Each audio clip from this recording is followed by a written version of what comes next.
ಈ ನೂತನ ಸಂವತ್ಸರಕ್ಕೆ ದೇವರು ಕೊಟ್ಟಿರುವಂಥ ವಾಗ್ದಾನ ಉತ್ಸಾಹ ಧ್ವನಿ ಮತ್ತು ಜಯಘೋಷದ ವರ್ಷ 2024. Shouts of joy and victory 2024.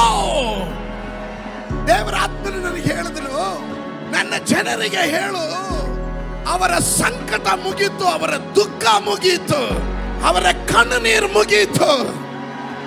ಉತ್ಸಾಹದ ಧ್ವನಿ ಇಲ್ಲಿ ಮೊಳಗುವಾಗ ಬರೆದಿಟ್ಕೊಳ್ರಿ, ನಿಮ್ಮ ಜೀವನದಲ್ಲಿ ಒಂದು ಹೊಸ ಅಧ್ಯಾಯ, ಹೊಸ ಯುಗ, ಹೊಸ ಅನುಭವ, ಹೊಸ ಅಲ್ಲಲ್ಲಿ ಅಷ್ಟು ಕಾಲ ದೇವರು ಆರಂಭಿಸ್ತಾ ಇದ್ದಾನೆ.